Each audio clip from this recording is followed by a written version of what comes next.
Bonsoir Romain. Bonsoir. Vous avez prévu des petites BD sur Mozart? Non. Pas du tout. Perdu. Ah. J'ai raté. J'ai raté le coche, désolé. En tout cas, bienvenue de nouveau pour cette nouvelle saison 2014-2015. Et puis, il y a une rentrée littéraire, mais il y a aussi une rentrée de la BD. Et ouais, en fait, on peut parler en fait de la rentrée littéraire en bande dessinée. C'est de la littérature, la BD? Ouais, presque. Allez-y, vous avez 4 heures. Est-ce que la BD...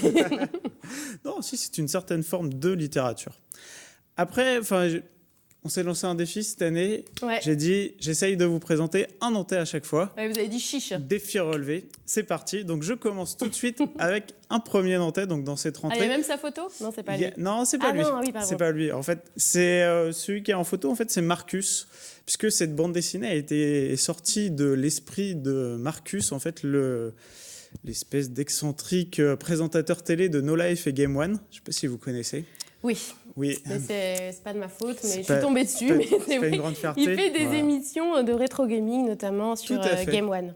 Et il a créé un personnage quand il avait 10 ans. Donc ça ressemblait pas à grand chose. C'est vraiment de la vieille. Enfin, c'est fait par un enfant de 10 ans. Et il en a parlé dans ses émissions. C'est devenu un espèce d'enjeu. Alors je peux vous montrer. Hop, voilà, ça ressemblait à ça. Ah oui, il y a les dessins initiaux dans la BD, petit. quoi. Ouais. Il y a les premières planches. Donc c'est un vrai truc. À 10 ans, lui, il a fait sa petite BD. Il s'est dit, je vais en faire une vraie plus tard, quoi. Complètement. Et donc, il y a Rémi Guérin, qui est lui nantais, qui a décidé de reprendre le personnage et d'en faire quelque chose de plus récent, plus comics. Donc, c'est un super-héros. En collaboration avec Marcus, bien sûr. En collaboration avec Marcus, c'est un autre dessinateur qui, lui, n'est pas nantais. Mais donc, on s'en fiche. Mais non, on s'en fiche pas. Et donc, ils ont fait tout ça chez Ankama. Et j'ai envie de dire que c'est super drôle. En fait, c'est vraiment la BD où on se prend pas la tête. Il n'y a pas de gros enjeux. On va découvrir comment il est devenu un super-héros. Il y a de l'idée, c'est fun, c'est drôle. C'est un bon petit moment de lecture simple et puis accessible aux plus jeunes. Bah oui, si ça a été écrit par un enfant de 10 ans. Enfin réécrit un petit peu après, évidemment. Donc, L'Intrépide par Rémi Guérin et Guillaume Lapère. J'ai son nom, voilà. Tout à fait. Encore un petit peu de Nantais, là, de loin. Alors, de loin, puisque en fait, les précédentes années, la rentrée littéraire BD avait été marquée par les grands événements avec des Nantais comme Cyril Pedrosa il y a 3 ans, qui sortait Portugal. On avait eu la chance de recevoir. C'est vrai. Il y avait eu également Atargul avec Bruno et Fabien Nury. Il y avait eu l'année dernière Paco les Mains Rouges. Il y avait eu également toujours Fabien Nury, dont on parlera juste après, et toujours Bruno. Il y a eu Taylor Cross. Ouais. Et cette année, en fait, là, je vais vous parler de La Mondaine, tome 2. La Mondaine, qui est un excellent album. C'est magnifique, c'est dessiné par Jordi Lefebvre. Et Zidrou, on le connaît parce qu'il a travaillé à pas mal de Nantais. Ouais. Et je peux d'ores et déjà vous dire qu'en novembre, on parlera encore de lui, puisqu'il travaille avec Arnaud Monin, un excellent dessinateur nantais.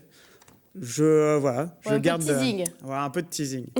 Et là, La Mondaine, en fait, c'est l'histoire d'un jeune qui va rentrer à la brigade de La Mondaine. On est période Seconde Guerre mondiale, occupation à Paris.